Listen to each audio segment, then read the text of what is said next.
Alright, time to check what's inside the vault. Oh, yeah. A diary. Indiana Jones free much? A bit, I guess. This place is amazing! Yeah, it's gotta be like at least 100. Even more than that, Mary. An archaeological marvel! Glad you boys are impressed, because it looks like I'll have to... So what was the point of getting them here? Do it, Sly. Because We have we're someone to talk together and all We'll that. hold down the fort here. Keep that in mind for later. What do you mean by later? This part or Later inside? this part lives, don't worry. Let me guess, one of them's a traitor.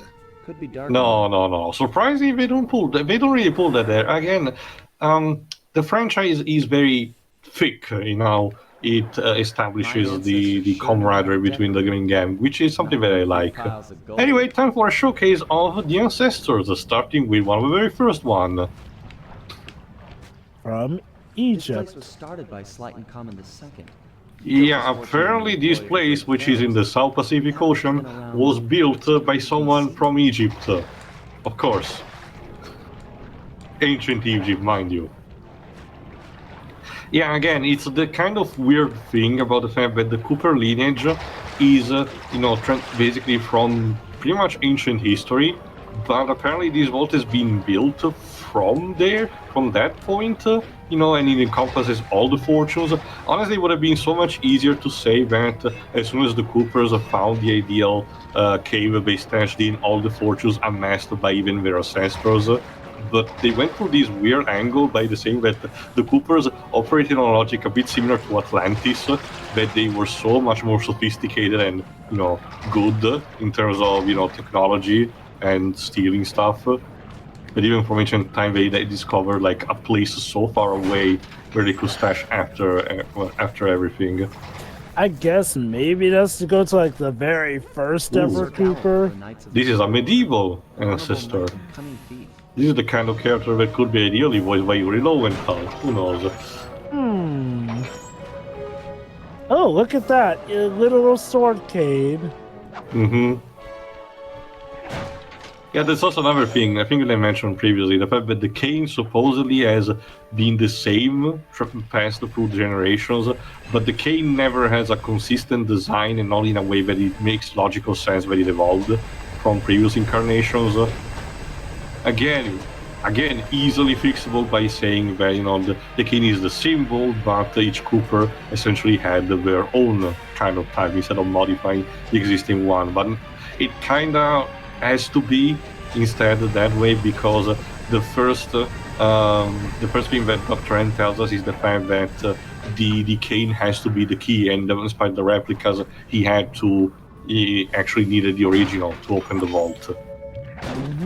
Oh, this particular ancestor comes from ancient exotic Arabia or Persia. Salim al-Kapar of Arabia. It was said that he had the stealth Of course. 40 thieves. Well, who else is going to be there? Sly Cooper, the Cooper family's butler. No, we don't really have that. We get the idea that some of these ancestors worked alone while others did have their own gangs, but it really depends. Surprisingly enough, Sly's father, Memento here, is not super present. In fact, we only get to see what Sly father looks like in a snippet in Thieves in Time, ironically enough.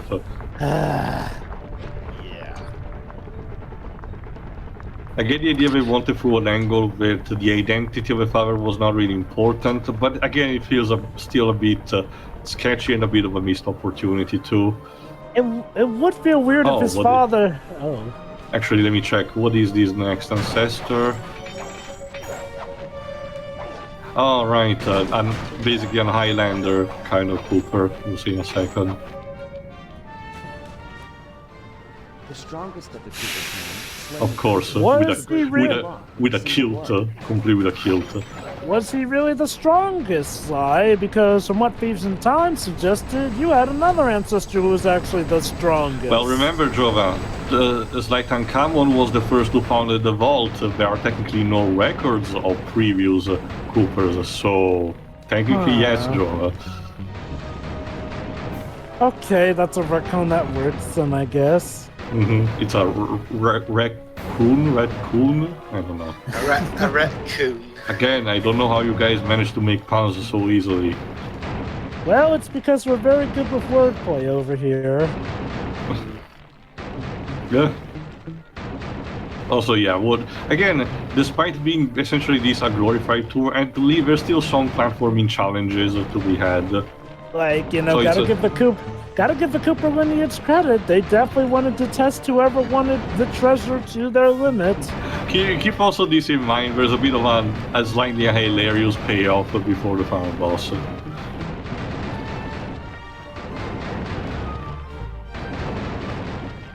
Just think about it. If you can brave through all this, you'll be Okay, rich oh, beyond this your one wildest is particularly interesting. Of Oh, course, yes. one of the fan favorites, Ryoichi Cooper from feudal Japan. By Ryoichi Cooper. Ryuichi, oh my god, his Fun fact, ancestor... I didn't mention this in the first game, but apparently the reason why some of the ancestors are called the way they are, apparently because they are tied to some of the developers. For example, Ryoichi was named, one of the developers was actually called Ryoichi. It's funny, because Ryuichi is the same name of one Phoenix Wright, Naruhodo. Cute. Well, it is a So- slightly common name, so... It's funny because Phoenix has a similarly named ancestor.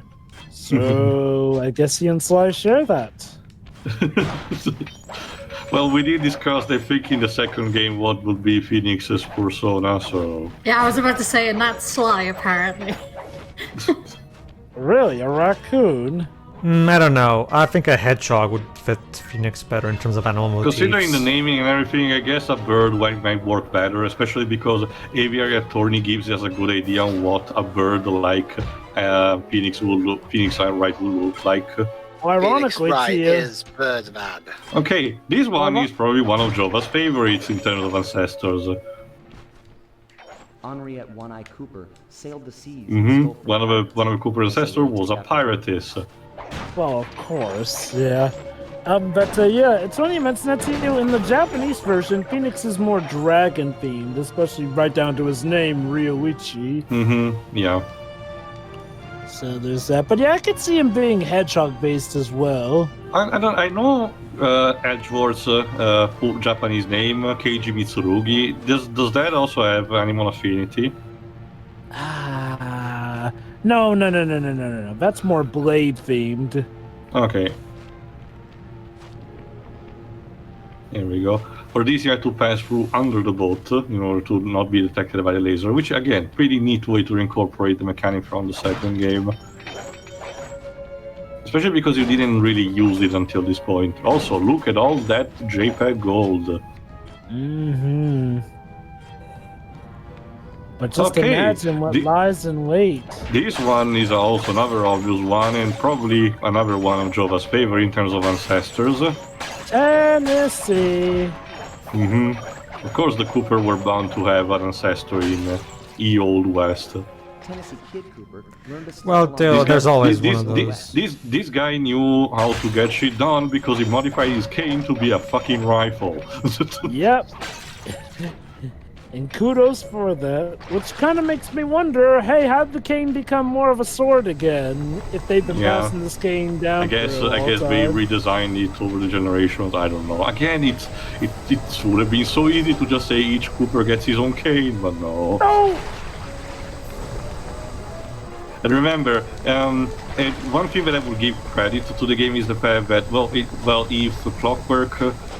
White Clockwork did left Sly with his own cane. Remember what he said at the end of the first game? He wanted to humiliate Sly on a personal level, so of course he wanted to prove they were nothing without the fuse or Kunos, so he thought that the cane was just, something that he might have needed to give a false sense of security. So I get that thought process. Clockwork does strike me as the guy who would let his own immortality go to his head. Also blinded by the literal hate for entire family line. You know, he's a lot like Dracula from Castlevania, the more I think about it. Well, again, like we mentioned, the Prologue 2 is essentially Simon's Quest when you get down to it, just with a more prevalent group of side villains trying to resurrect the main one, and not going through the same direction, technically. Okay, this one is a bit more... This one probably one of the lamest, ancestors. Sorry, Waves, it's one tied to ancient English, England, and it was more akin to a classic Arsène Lupin type of gentleman thief, but here we go. Victorian-era London was the stomping grounds for the most gentlemanly thief, Thaddeus Winslow Cooper. I don't think... sorry. I think this is the guy that in the first game we told you, we were told that he invented the slowdown technique, I think, which will make more sense to me. The slowdown technique is one that sounds cool on paper, but it wasn't really practical to be applied. There we go. And as you can see, we're progressing through the areas, meaning that we're actually close to get done with this.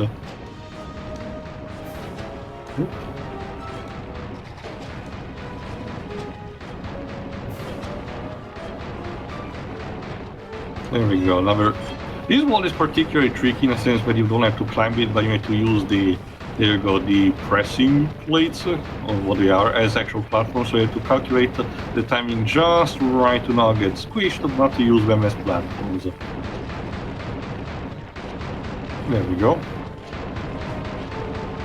Oh, what's this next ancestor? Oh, Otto. Yes, it's Otto von Cooper, the guy who used instead the airplane. Besides being a thief, Otto von Cooper was a great fighter ace and mechanic. I gotta love that these essentially showed us the fact that Sly is actually telling this instead of being his inner thoughts. Yeah. Again, it's honestly, it's really neat the fact that they managed to actually get the character move their mouths instead of actually being static, which would have been so easy to do for the time being.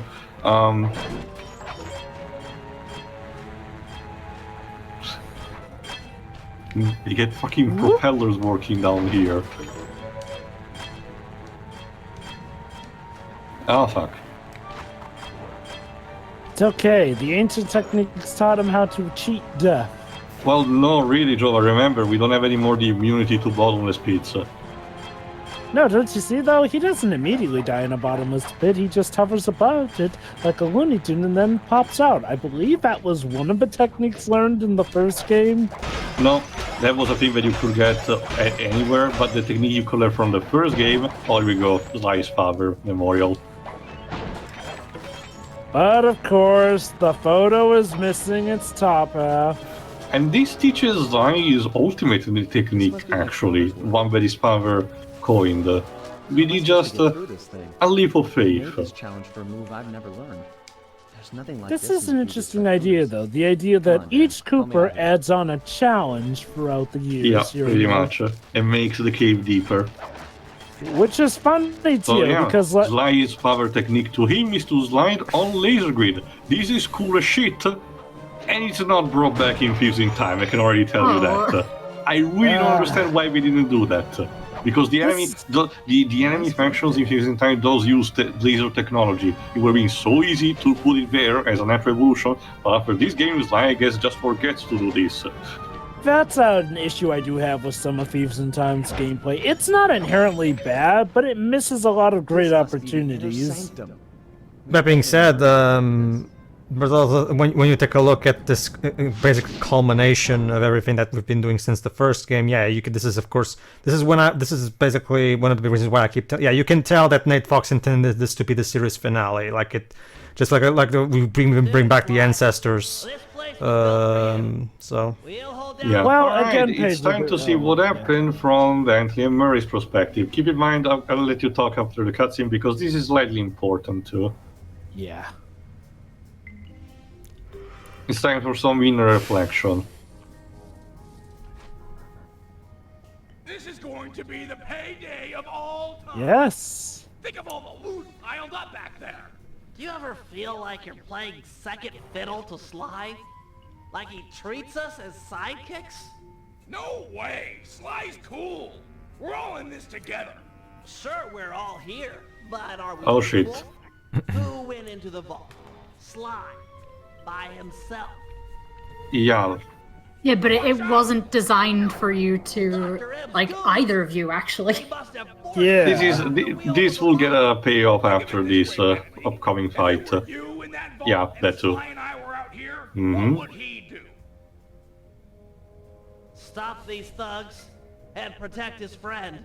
Right, and that's what I'm gonna do. Keep Again, your head Murray down. might not have the smartest intellect of all, but despite some minor violent burst, he actually has, surprisingly good wisdom. I guess also it's a bit of a payoff from having, studied under the guru. It would work, I guess. Well, that's the thing, though. Murray's overall development across the trilogy is another great culmination here. Again, he was the cowardly but well-meaning driver guy who ate a lot in the first game. However, come the second game, he started to get into the field more here and there as the muscle of the group. But by the third game, this is when he truly becomes the heart of the group. This is also a very hard run. Yeah, let's move from there. Basically, you have to sustain an entire set of goons with just Murray. Gone. I think this is another reason why Sly Cooper 3 is definitely my favorite. It's one of the best culminations in, resolving everything plot-wise here. If you take the 3 games as one collective story, this is overall a pretty neat conclusion, with the characters arguably being at their best here. Bentley being at his most confident, Murray being the heart of the group, and Sly getting his own inner realizations here and there too. Yeah, I agree. That's one of the big reasons why, unlike maybe Teo, I'm perfectly fine letting something end and that's it. Like a freaking totem pole of strongism. Ah, Murray, you're much stronger than McSweeney ever was. That's right, plughead. I'm like a semi-truck with its brakes cut. I don't have time to get into a screaming match with a caveman like Oh? yourself. Instead, Then lock horns with me. Think you'll find I'm a better match. I have no fight with you, Benny. of course. I gather you were the technical specialist working with Sly's father? You knew Sly's dad? Quiet, caveman. Jesus. Just talking. That's right, Benny. I know the pain you suffer working under your... Dun dun dun! It's no secret, I'm smarter than the other guys. But there's more to it than that. Like what? Like brotherhood. Brotherhood? That's just what he wants you to think. It's a tool to keep you in line. Now that's So, the you thing know that how keeps we us joke happy about and how alive. Bentley could have become a It's why supervillain? I'm going Yeah, to Dr. stop M is you. pretty much what would have happened if Pretty Bentley much. become a I get the idea that the supervillain. devs actually caught onto that and wanted to have a parallel through this.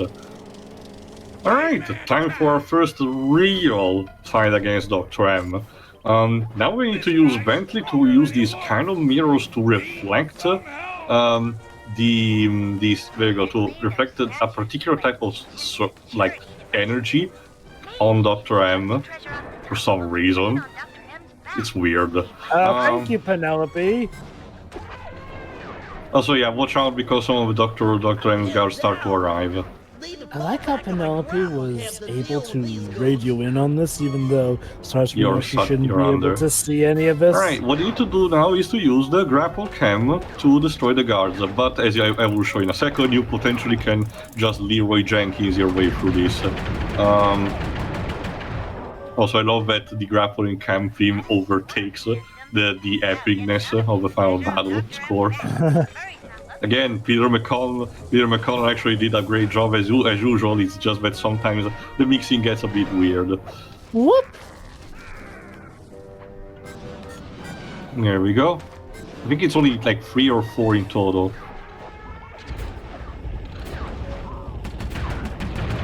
And the best thing about it is that in this case the guards do not care about the camera, so you can just destroy them properly on this.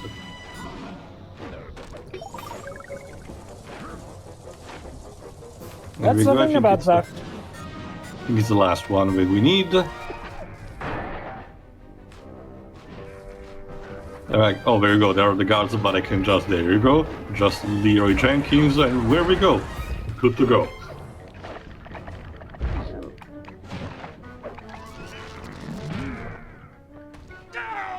Oh, well played, Bentley. But it was a meaningless. Jesus, how stronger are you actually? He's been planning this for a long while. Pretty much. And yes, he actually did plant the device on Slice Kane so he can actually reach his position. And guess what? He has a device that allows him to bypass all the obstacle course. Of course he does. Bye. He's getting away! What do we do? I'll think of something. Just give me time. You know something, Bentley? What? You think awesome. Oh. Thanks, pal. Yeah, you know, positive No, I thought he was gonna positive say, reinforcement you think he sucks. Positive No. reinforcement is the best thing to give to Bentley at the time. Okay, now it's time for the final boss.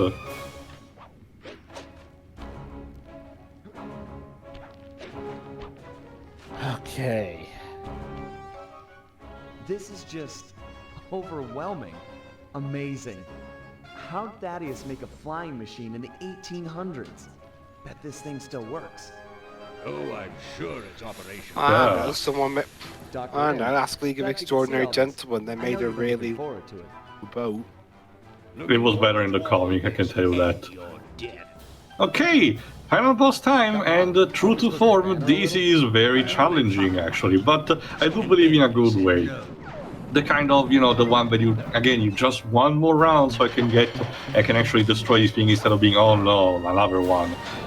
Because Dr. M really doesn't pull any punches. The initial strategy is pretty easy, you just need to duck under one of these vehicles, and there you go, when it's destroyed you can actually start attacking, but he's extremely fast. And remember, while this lane was built more for combat in this game, he's technically not a pure fighter, and you don't really have means to recover your health properly in this game, in this bit.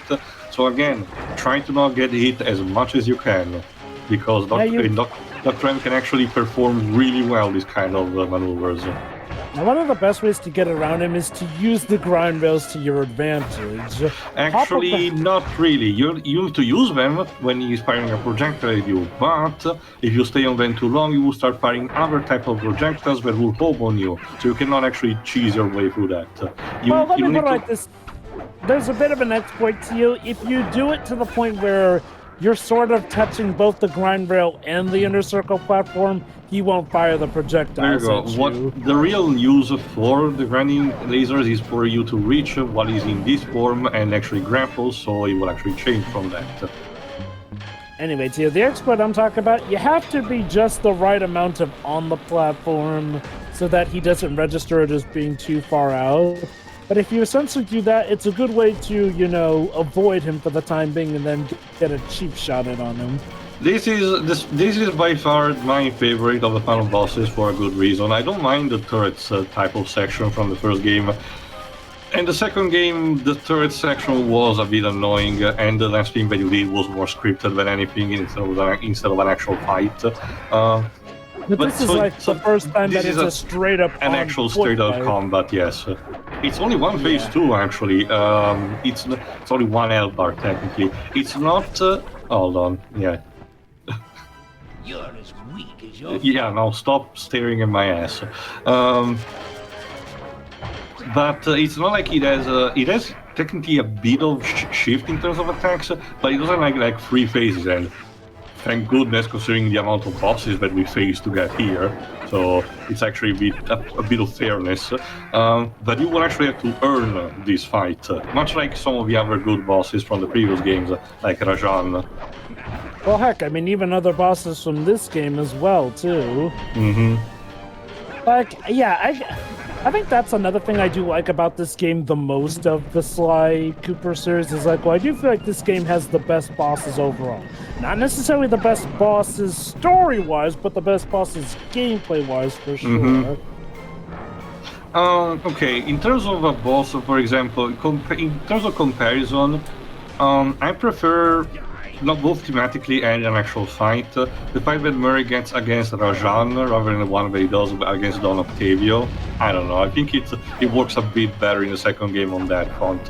I do like the Don Octavio a bit more because I feel like that one requires more strategy, whereas the Rajan one was more just a straight up fist fight overall. I guess.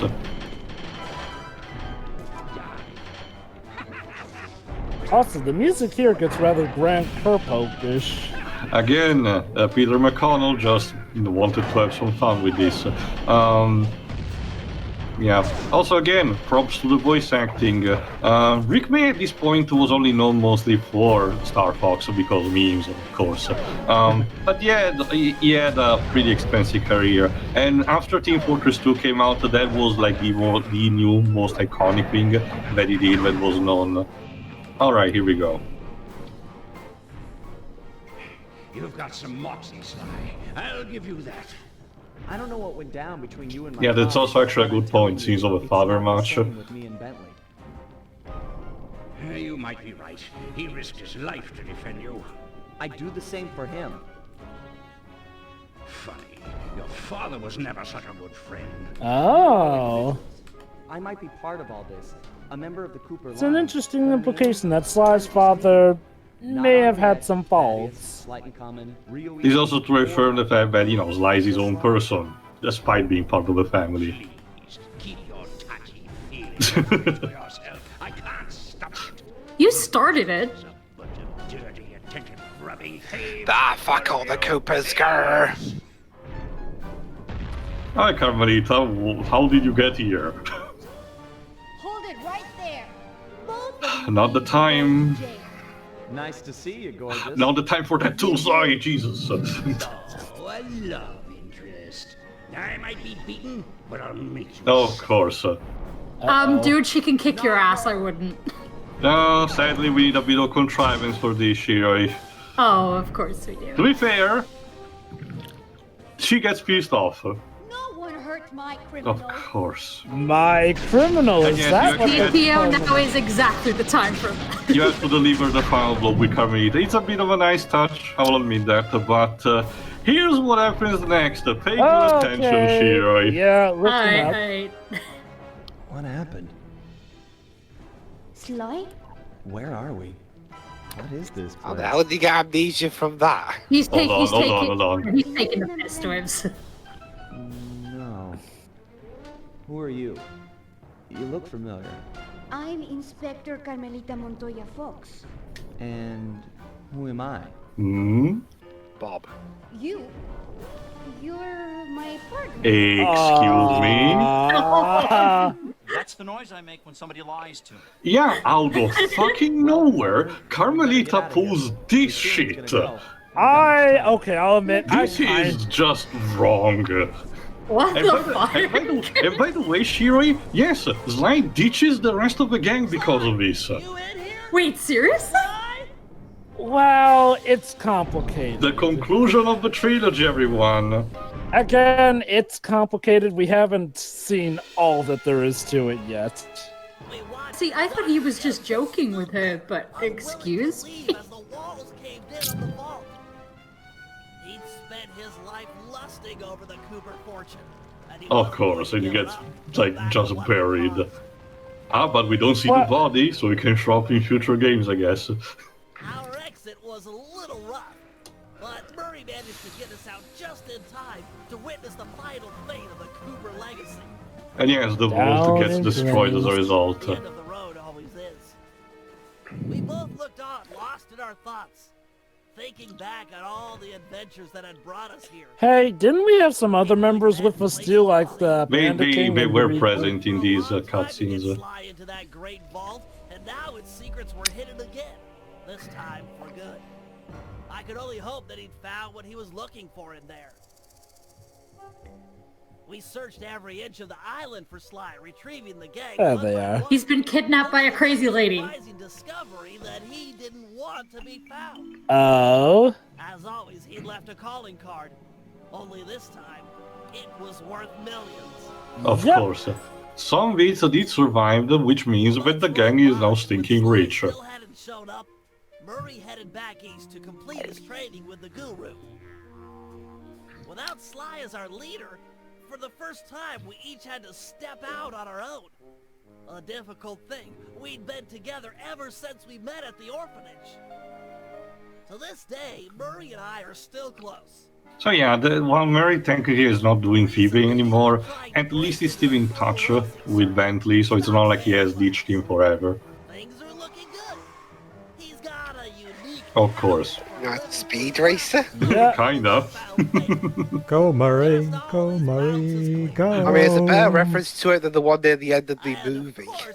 Penelope Boy is staying with Bentley to work on something. Let me tell you, I'm in love. Of course. Yep, they're a thing now. I never would have dreamed up while running with Sly and Murray. Although I hope our paths will cross again soon.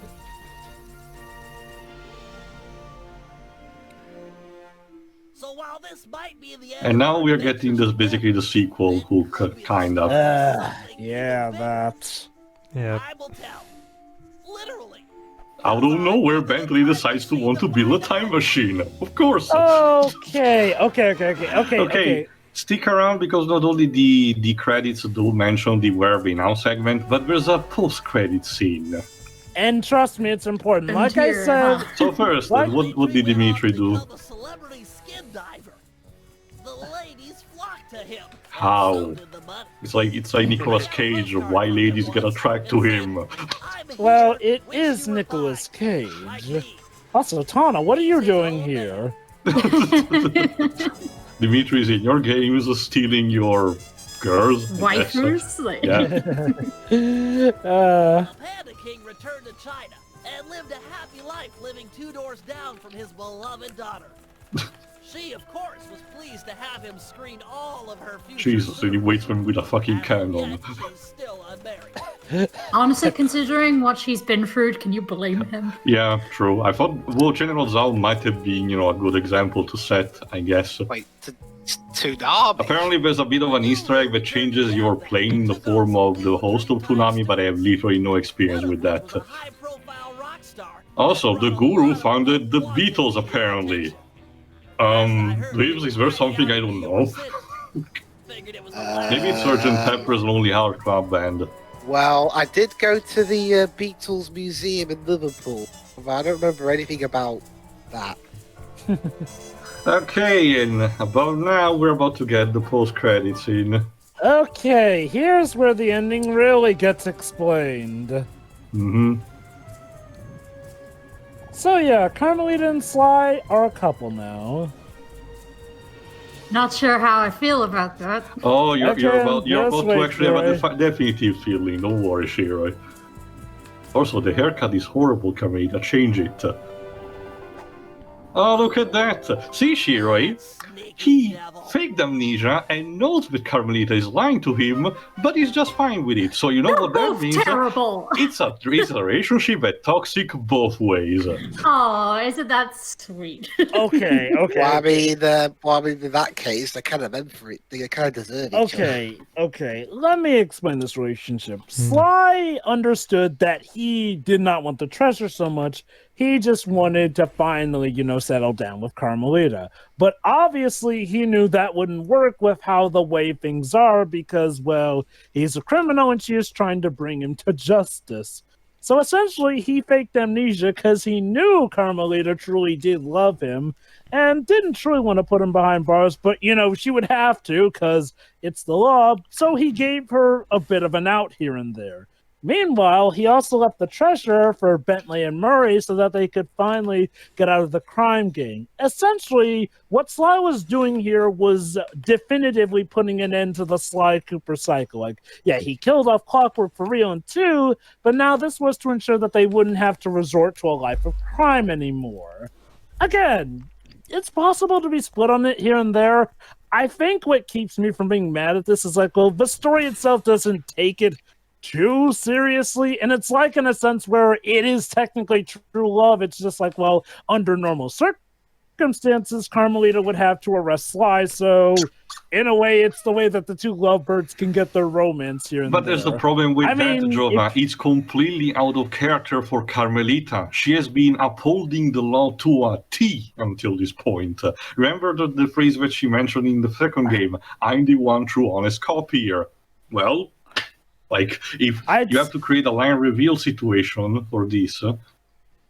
I'd say that it technically is still in character for her, because as early as 2 did show, she always had a soft spot for Sly, and it did imply that if things were different, she'd totally settle down with him. So I could see Carmelita definitely using an excuse so that Sly could settle down with her. But this is still terrible, because she's literally, for her perspective, she's literally taking advantage of someone with amnesia. Like, that is kind of fucked up.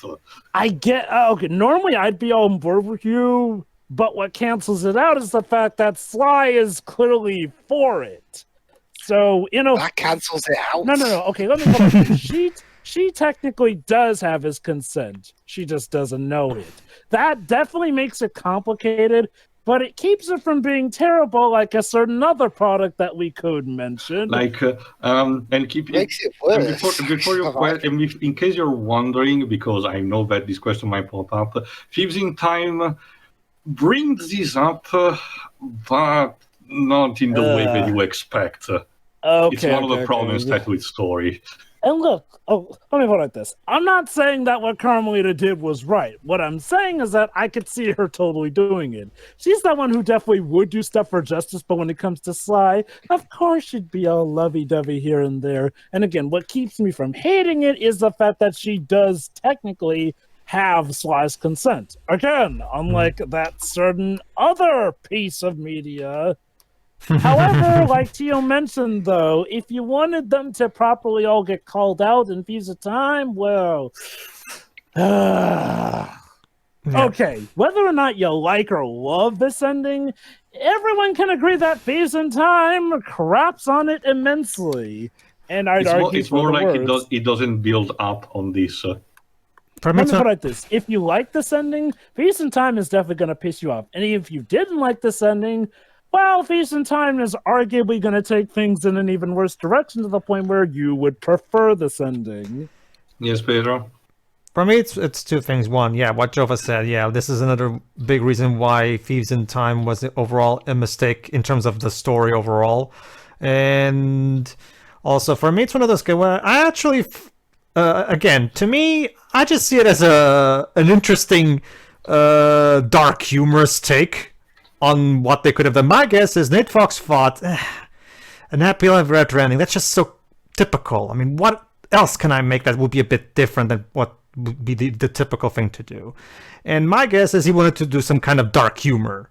And personally, I find this funny, so I'm all for it. Again, like Jova said, the game doesn't take it all that seriously anyway.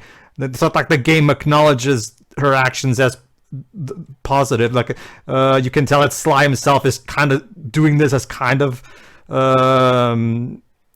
like as his own sick thrill. Like again, like well, I don't think the game poses this behavior as something we should emulate. I think it's just again a dark humorous take of an ending, basically. I guess that's the best way I can put it.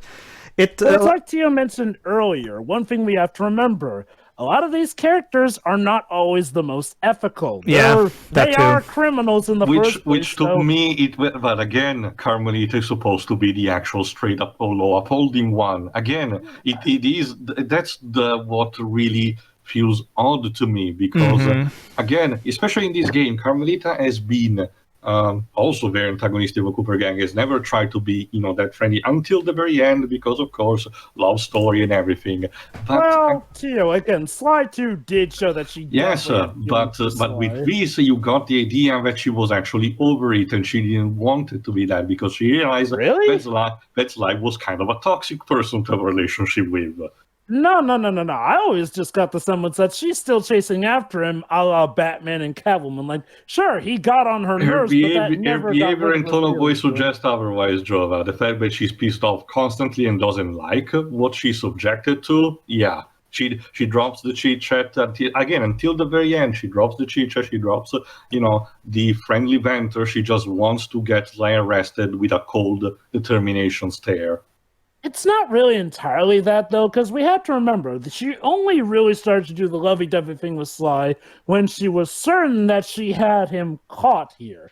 Carmelita is the kind who definitely could be romantic, but she hides that romance under a tough exterior. And in regards to her always trying to do the ethical thing, let's not forget she also has quite a few counts of police brutality on her own end, and she has kind of done stuff that would probably be considered sketchy by the law in her attacks to try and catch Sly, so I'd argue her hands were never really entirely clean here and there. It's like this. Carmelita is somebody who does love Sly, but again, it's all underneath the mask of justice, because, at the end of the day, as far as she's concerned, as long as he is a criminal, unless he's done his time, she couldn't be with him, and as far as she knows, he's him, but without the criminal persona, at least by the end of his sending here and there. Can I go on with your final thoughts and what you think about this? Okay. The game as a whole is perfectly fine. It pretty much carries on, gameplay improvements from the first two, and story-wise, it's decent enough. I mean, for a game about a bunch of anthropomorphic spies and their brains. I don't really like the ending, though. There was very little. The game itself, especially considering the start of it, there was very little build-up to suddenly Sly going like, I know, I'll pretend to have amnesia. And then Carmelita's like, oh no, he's got amnesia. I'm gonna bone him now. Urgh. That I can agree with, in the fact that the ending could have used better build-up. You're like, there's a lot of grandiose setting for the villain, but sadly the way the villain goes is relatively anticlimactic. Or maybe just have Sly be the only one that lies and have Carmelita. Let's put it this: he pretends to have amnesia. Carmelita genuinely believes it and just tries to get him help. But then when it's thought that they can get help, that's when Sly starts manipulating her to get her in a wedding or something like that. Maybe it's just Sly doing the line, because Sly, it makes sense for him to be a liar. So that does make me wonder if maybe this is also a result of the game as a whole being rushed, because now that Pedro mentions it, it does feel like that's what the scene could have been going for, just they had to cut out the middleman. So, but I don't know. I don't know. Some of the suggestions you guys have mentioned for how he could have got instead, would kind of makes this feel a bit worse, actually. To me, at least. So, personally, I wouldn't have rather had this kind of ending at all. I can definitely understand. Because all it does is make our lead character and his arch enemy come off as pretty incredibly manipulative and pretty kind of it's just pretty sick. Well, Sly was always like that. And pretty sick at the end. Someone all of a sudden pulling the amnesia card. That is something Sly would do. The other person using said amnesia to jump his bones because he doesn't remember who he is, therefore I'm in the clear. Well, I do agree that Carmelita's actions are definitely sketchy. This is definitely something Sly would do. Like, he has shown countless times that he is not above manipulation here and there. Again, remember, he is a thief and someone who does manipulate people to his end goals here and there. It just so happens that most of the people he faces are less ethical than he is. I know, it's a difference between manipulation and the whole... Okay, there is a line. Well, not really, Dwebs. By that logic, that you're saying that we can have evil protagonists. I Well, I mean, think you can't have evil protagonists. It's just, I don't know, from what I've seen this series, I wouldn't have imagined this would be the ending. I mean, it'd be Again. like if I know I use Leighton a lot as hypothetical examples, but it's the best ones I can come up with. I mean, imagine if like at the end of Leighton 3, it turned out, by the way, Luke, I never graduated university. I flunked. I mean, this is really different because Layden is a lot more of a pure soul than Sly is. Again, Hmm. this is the sort of thing that Sly would do. I have absolutely no problems believing that Sly would use amnesia to get out of, doing jail time, especially if he does want to put a period to the whole life of crime thing. It's the perfect ploy here. Pretend he's a different person. Well, not entirely a different person, but pretend he's like Sly without the thief angle. And of course, woo Carmelita, who he's always loved here and there. Again, the main problem is Carmelita's ploy from here. And like I said, I'd argue that she could do it. I could see her also being sketchy here and there, but I will say that I do see how it does feel rushed on her part and how it could have been done better. What rate was this game again to you? Peggy 3 for the original release, 7 for the collection. Ah, okay. And what was it for Sly 4? Oh, I actually don't know about that. Because if it's even slightly higher, even if it's Peggy 7, then yeah, maybe it might tackle something. Maybe not this exactly, but maybe something a bit more mature. It's funny you mentioned that, Drapes. You remember how I mentioned that someone clearly had fetish fuel in regards to that one level in this game? Well, multiply that by 10 with the next game. Also, in case you're wondering, because I'm reading here, because Kevin Miller actually confirmed this multiple times, both on his Twitter and in an official podcast, that timeline from Bentley talking about time travel was actually left intentional as a sequel hook for Sucker Punch to be even for a fourth game, even if they were not the ones to make it. So they actually did left intentionally open the series for future use. Which just like a weird... Which is a better gesture that I can say on what Naughty Dog was doing for Crash Team Racing. They were trying to kill the franchise with that. It's kind of typical when a team or an individual leaves the series. They either do one of three things: just leave it as it is, leave it open for a sequel for someone else to tackle, or as TV tropes would call it, torch the franchise and run, of course. Now, yeah, that third example, I've only seen it done a couple of times, and it's either extremely humorous or incredibly petty.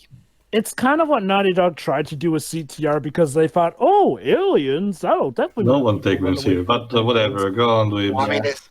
Anyway, anything more to your final thoughts, Dweebs? Well, more for the series as a whole. Okay. I mean, overall, it's a very fun series to watch. I mean, I'm not exactly huge into stealth games, but from what we've seen here, it's not overly difficult for the target audience aiming for. Yeah. Plus for a PS2 game, the graphic for PS2 games, I mean, even if they are blown for this HD collection, the graphics themselves are actually pretty good by PS2 standards. And the soundtrack more so for 2 and 3, since they were done by Peter McConnelly, whereas the first one was done by one of the co-composers for Crash Nitro Kart. It's pretty good stuff. Although again, I much prefer 2 and 3s. And I mean, again, crazy ending aside, the story as a whole was very fun as well. Especially with the third one, since you have a lot more people to watch as opposed to just the main trio. So, which would you say was your favorite game in the franchise? Well, the trilogy, I should say. I'd say Sly 2. Mm-hmm. There seems to be a thing with me personally. I seem to prefer the second installments. That tends to be the case with... Tends to be the case with a lot of trilogies. Like I said, it's often the second one that refines stuff arguably the best, whereas the third one is often the one that packs in the most stuff. Well, it's just more what you could do in the in a third game of a series. I mean, again, it's really depending on the person. I mean, by the time, say, take Spyro 3 for example, and Insomniac were really stretching to find different things to do by that point. Yeah, and it showed. Well, I mean, it didn't cripple the series, unlike the next game, but we'll get to that eventually. But overall, Sly Cooper, it's a perfectly fine series. Not exactly my taste, considering the genre it's in, but I'm not going to hold that against it.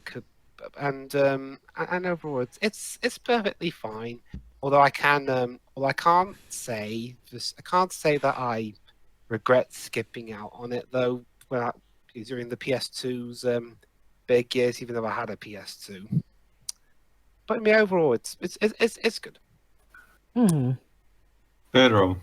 No, overall, I think it was a pretty solid trilogy, even though this ending is a bit sketchy, like we've talked about. But overall, I genuinely think that this is a really good trilogy with some really good... one of the big reasons why I really like this series in particular is the fact that when it comes to doing when it comes to these cartoon platformers of the time, this one didn't go for the obvious route with its characters, in the sense that it didn't make the characters super duper goody two shoes like that would be so the typical easy thing to do in these games. Instead, Nate Fox chose to be more interesting and literally make their main characters criminals.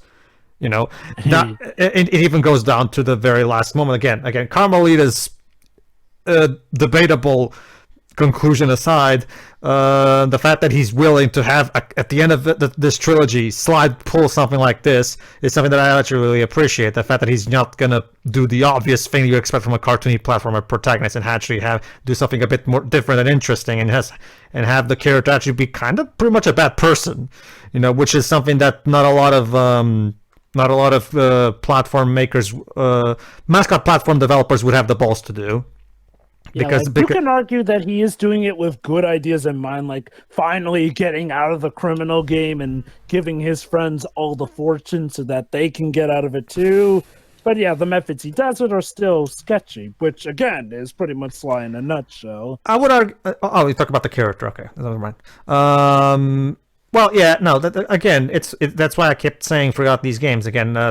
Even when Shira sometimes even question something like, we have to always remember that, for as much as we like them, they're not good people. That's the thing.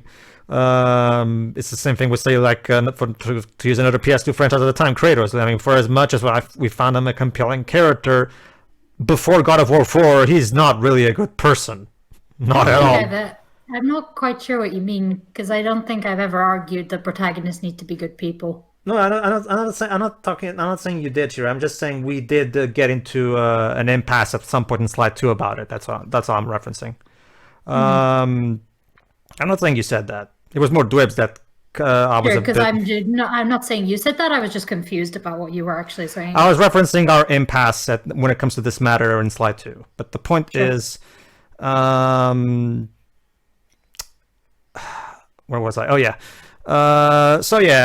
The gameplay is refined pretty much as it needs to be at this point, so not much to say. Like, it's basically the exact same type of gameplay with the variety of mini games and stuff that we already expect. Not that much to say about it. The music is really good, and the graphics. And also pretty much again that's the same stuff we've grown to expect, and again not that much in terms of changes, and so there's not that much to talk about. It's more so the fact that I really appreciate it. Again, I actually think this is an overall better trilogy than the Jack trilogy, if we're going to talk about PS2 platformers, because I can agree with that. It's a lot more consistent. Flawed ending aside, this trilogy, like Jova said, this trilogy feels like a 3-act story. And never at any point it does feel like each entry is living in its own universe, tone-wise. Looking at you, Jack 2. Looking at you, Jack 2. no, Nate Fox committed to what he established in the first game, and I appreciate him for that. So which was your favorite game of the trilogy in the end? That's the thing, like, much like with the Toy Story trilogy, before 4 came along, I kind of considered this kind of, like you said, I kind of considered this an entire story, a 3-part Fair story, enough. you know? Because it does feel like that, especially when they start bringing back the ancestors that we first talked about for the first game. It really feels like they're culminating the entire thing, you know, which is why a Sly 4 to me was always unnecessary to me personally. Well, yeah, yes, the ending is edgy, but at the same time, I still don't feel the need to continue from here. To be honest with you, never felt. Like it really is one of those cases where I just like leaving enough alone. If a franchise has a satisfying conclusion, which, flaws aside, this still is, I would consider, I'm perfectly fine leaving this franchise to just end on a good note and, you know, just leave the good memories lie. As so I personally, I'm gonna have to side with Joe. I really don't really think, not that I ever did, but like. Even after all these years, I still stand by my fact that Sly 4 didn't really need to happen. Yeah, it was fine. It was fine from a gameplay standpoint, but it didn't really bring anything all that new to the table. And the story, well, we'll talk about it later. Like I said, there are still some issues gameplay-wise with it. We'll get to it. The point is, this is a really solid trilogy. Not my favorite. I actually prefer the Ratchet and Clank PS2 trilogy when it comes to these PS2 cartoon trilogies. But it's still it's mostly only because of the ending, really. Because if it wasn't for this ending, I probably would have picked this as my favorite. But it's just like so I guess it's just one of those cases where I think the Ratchet and Clank PS2 trilogy was overall more consistently good from beginning to end, from the beginning of the first game to the end of the third game, you know.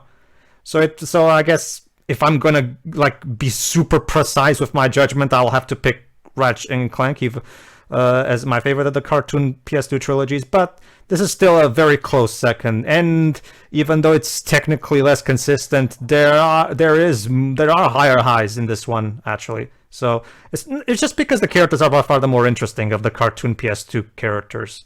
So they're just the better characters in my opinion, but I cannot ignore that ending's flaws. So I have to still bring it down below Ratchet and Clank. And that's about it for me. Really solid trilogy. Didn't need a 4th game, but we'll talk about that later. Sure. Very quickly about the ending. Was completely in character. Not going to argue with that. They're both as toxic as each other, and whoever said they deserve each other is probably right.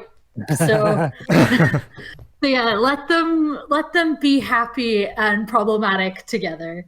You know, it keeps them occupied with themselves instead of bothering everyone else. No, I actually so it's like he was actually lying in the first place. Well, here's the thing, Shira. If he likes it, if he genuinely likes the way Carmelita is to him, who are we to judge? I guess. Well, again, she's just as bad. So yeah, they deserve each other. I am happy for these two assholes. But it's like with the Addams Family, Shiroi. It's if this is what makes you happy, have at it, I guess. Even exactly. I mean, they're not hurting anyone, so. But I actually didn't mind it as much, honestly. It seemed, really off at first, but nah, this is fine. I don't think it needs another game though, from what we've seen here. I don't really like the sequel hook thing. And it's like, if they plan for it to... Was the sequel hook, like, last minute? Yeah, that's what it feels... sorry, I was thinking... I was thinking what it feels like. Sorry. Again, Kevin Miller did mention that Sucker Punch intended to just leave a door open for potential future use, even if not done by them. They just decide to have the courtesy of, giving the possibility to happen. Just in case. Let me put it like this. I feel like I get them leaving the door open, but I feel like they should have left a different kind of sequel hook rather than blatantly saying, oh, by the way, I'm making a time machine. Like, when you say you're bringing in something as outlandish as time travel, that kind of does demand a sequel. Because, there's going to be tons of fan speculation, and they're really going to wonder where you're going with it. And surprise, surprise, of course the sequel was made. I feel like a better sequel hook would have been something that didn't pretty much spell out what the plot for the next game was going to be. Because when you say time travel machine, unless you have a story involving time travel or do a reboot, then people are going to point out, wait, wasn't there supposed to be time travel in the sequel if it doesn't include that? I know it was made... I'll just say, I get what they were trying to do, but it feels too limiting. Back to you, Shuri. I know this game was made under different circumstances, but honestly, they should have taken the Adventure 2 approach of leaving it so open-ended that you don't really know if there's going to be a sequel or not. You mean regarding Shadow's death? No, in general, because the idea that they made that being the idea of being the last Sonic game because they didn't know what the hell was going to happen at that point. Do we actually have any confirmation that there was any actual intention of making that the last game? Because I've heard this intentionally. No, because this was on the cusp of the Dreamcast failure. They didn't know what was going to happen. Oh, right. Well, yeah, that's what I'm saying. That's why I said the game might have been made under different circumstances, but they should have at least left it as open as that. Sure, you could pretty much tell it as early as the advertisements with the whole "Farewell, Sonic, Forever." Well, actually, Joe. They didn't know. They didn't know for sure. Well, actually, Joe, the story trailers thing that has that line, that's in the game itself. That wasn't part of the marketing campaign trailers itself. It was just no. I'm talking about the fair. No. The whole "Farewell, Sonic" thing. That was one of the adverts. Was it? I'll have to look back at that. Sure. No. Go on. Never in the actual game does some guys say "Farewell, Sonic, Forever." Well, there is. If you complete the dark story first, it will give you that thing, like a trailer for the hero story, and that's where the farewell story. Sorry, Farewell, Sonic, Forever thing. That's what I heard at first. I don't know about you guys. I think Sonkami Johnny mentioned the. Yeah, he showed it at the beginning of his review. Yeah. It's in the game itself. Review, but that was also an advert though, so maybe they also whatever. Go on. In the game. But yeah, back to you. But other than that, I actually don't mind the ending at all. The rest of the game is very good. It's probably my favorite. Nice. Mm-hmm. The music is also really good. It's nice that there's a lot of variety, but none of it feels forced, I guess. Because I do have a couple of issues with Spyro Free in that regard specifically. Mm-hmm. I didn't really have that here though. But I like all the characters are fun despite there being so many, because you run the risk of just not doing enough with them. But I think everybody got their fair share, pretty much. Yes, it was a good quote unquote finale, and it probably should have been that. Jovan. It's a good game. It's definitely my favorite of the trilogy still. Regarding the ending here, like I've said, the ending does feel a bit rushed, but I'm going to agree with Shuri that in the end, it does feel like something that both of these characters would do given the scenario here and there. So, personally, I'm not too bugged by the ending. No, the thing that mainly bugs me about the ending is, again, how it sadly feels a bit rushed, like how the villain's death is relatively anticlimactic, like, oh, he's so obsessed that he stays and gets buried underneath all the rubble here and there. I kind of prefer a more definitive end to a villain in what is essentially the series finale. And yes, I get it. Sucker Punch technically wanted to leave the door open. It's just, it feels like they were sending such mixed messages. Oh yeah, this is definitely the end. But wait, there's totally going to be time travel. And again, it's not like in a case where, oh, maybe there'll be time travel. No. Bentley clearly states he's building a time machine. It's like I said, it's written in a way where if the sequel did not include time travel, you'd probably have fans crying cop out because, well, what the hell was the point of bringing up the time travel thing here and there? I feel like they could have had a better ending in the sense where give more time to explaining how Sly and Carmelita's new relationship goes here and there, and then maybe said that, oh, you never know when he might get an itch. I mean, Lord knows that they'd said that. It would have at least foreshadowed something better in the sequel. but I digress. This game, though, personally, I'm relatively fine with this ending. Like, ending-wise, they could have ended the series right here and there. Like, as far as things go, the cast has pretty much reached their proper conclusions here and there. We have finally gotten Sly and Carmelita to bury the hatchet. The gang are now rich, and the Sly Cooper family cycle and curse can finally be put to rest. Overall, nice and conclusive overall. While we don't have an overarching story in this game in particular, like the others have said, this feels like the final chapter to the three games as a whole, giving a collective story. So I don't feel like we lost too much not having an overarching narrative in this one. It is a bit of a shame that Dr. M sadly doesn't get as much presence, but overall, he does provide arguably the best of the final bosses overall, in regards to actually finally just being a straight-up on-foot one. Unless you count that bit where Sly punches out Clockla's eyes in Sly 2. But yeah, this franchise as a whole is definitely something to treasure and behold. It has good character writing and stuff that can be relatively mature for a kid series here and there. You have nuanced narratives, sort of characters who are morally gray as well, all well done and good, and the game never really glorifies exactly what they do. Oh, sure, yeah, they're technically the protagonists, but it's not like their lives are necessarily easier because they're criminals. If anything, well, we see that a life of crime is what led to Sly's own father dying, getting mixed up with the wrong people. We see that Sly's own father may not have been the best group leader, given how Dr. M is very, very jaded from it as well. It's like, I do like how, underneath all the cartoony mascot platformer look, there is still a nuanced narrative here, and one that you can enjoy very much so.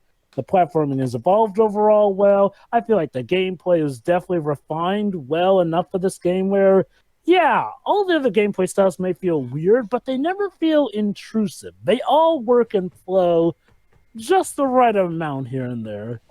So, yeah, honestly, I find Sly Cooper 3 to be a good evolution and a proper conclusion. Maybe has a bit of pacing problems here and there, but that's not enough to wipe out my enjoyment of it. So, Tio, close us out with your final thoughts. Let me start with the obvious one, the ending. Fine, I'll take the fact that it's in character for Sly. I still not think Carmelita is justified to even start this fucking thing, especially because I do believe that it's conflict what she has been for the rest of the game. But here's the bigger picture that none of us has pointed out. In how this relates to Sly's friends, these teammates and everything. We spent the entirety of the game, and especially the final episode, to reinforce the fact that this is a team, that they stick together no matter what. And at the last second, Sly decides to ditch them, and as basically an apology, just leaves them there a bunch of money to be settled down. Bentley and Merritt seem to be taking that well, but, it really feels going against whatever the game was going for at that moment. Again, it really feels like this final bit was rushed for no real reason, to be honest. And I don't understand why. It really feels at odds with the rest of the trilogy. And like he said, the ending of the first game still feels like the gold standard that this is never reached. Because to me, doesn't really feel like a great ending at all. And quite frankly, the first time I played, I thought that the game was pretty much done with the whole shipping of Sly and Carmelita. Also, to answer briefly about what Pedro was asking the previous part in regarding that, this one was more tolerant. I thought, sure, Sly has his Casanova type of lines, but Carmelita is done for this. The game has stopped trying to put these, through a relationship and everything. But at the last second, no, we have to fall into that. On a more positive note, I kind of like the shipping that gets done between Bentley and Penelope. Penelope is honestly one of the better additions for me for this game. But in general, let me talk about it. I still prefer the second game overall, but this one refines the gameplay to a T, and helps things out. Look, the score is even better. I like the different character playstyle, even though I don't think they are utilized two very good extremes. Again, Panda King gets used like twice, same for Dimitri, but at least Dimitri gets a boss fight, I guess, in the final level. The voice acting is fine. I prefer the Italian dub still overall, but this one is still not too bad. Even Carmelita's voice is better than the previous two, I argue, although I still prefer the one of the fourth game.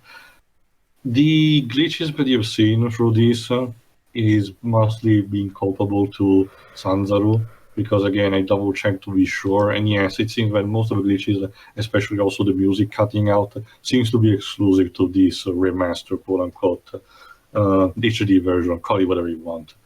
So sadly, that is to be blamed. So no, overall, in terms of story, Dr. M is kind of a good, it's still a good villain to me, but like everyone else mentioned, maybe would have needed a bit of more foreshadowing, and maybe like Joe suggested, we should have done the Claw Gang subplot here instead of in the second game. You know what would have been more interesting though? Showing more flashbacks of Sly's own dad with fatigue. I get the idea that they really wanted to maintain this mystery about this figure. Not to mention the fact that when you get down to it, this is another case where the part of the family is super expendable in terms of narrative, because again, only Sly's mother is important. His mother is not even like mentioned once. We don't know who she was or anything. And as you know, I'm not really too keen on that kind of front. If you want to have, being an orphan, tell at least both of your parents. Yeah. That is to say, at least Sly gets a mention to his father, Bentley Murray. We don't even get that. But another thing that I like is the fact that you pointed out some of the more darker stuff, including Bentley developing this sadistic kind of thing, and his body count rising staggeringly. But that's pretty much it. Regarding the final bit, and I mean the final bit with Bentley, I'm all for the series to continue, because I do believe that with enough creativity, any series can go on forever, no matter what. And if you think something is conclusive, you can just, put some from a different perspective and start a new cycle overall. Sorry, I know that it's the ultimate consumer mentality, when it's basically the thing that is currently shattering and possibly ruining Star Wars when you get down to it. But I still do believe at its core it's a mentality that can and should work for any fictional media that bears that kind of name. But I do agree that using time travel as your hook might have been jumping the shark a bit too much, or a sign of overconfidence, maybe. I don't know. I guess the thing I always ask is, why time travel, Bentley? Why that in particular? I honestly don't know. It would be interesting to know, actually, if there was a logic behind that. Especially because at the beginning of 4, they do the same thing they do in Uncharted 4, where Sly is missing the good old days. So that could have easily been the catalyst for the new story. You didn't need to throw in the time machine stuff. And like I said, that would have probably provided foreshadowing for that bit in Sly 4. But anyway, that's pretty much also it from me, and this video has gone already long enough as it is. So the series was over at this point for a good while. But then, during the PS3 era, we got a bit of a teaser at first. I'm not going to show it nor now nor in the next game, because it wasn't even necessary. The first teaser we got, and people actually talked, but the first impression of the game that they shown in terms of graphical component was a bit subpar. So Sanzaru took it too hard to make the game look more akin to the original trilogy, because some of the original designs really look very weird, but only due time, and time is the key word, because next time we'll get to Sly Cooper Thieves in Time. Yes, we dropped even the number title. See ya. See ya. See ya.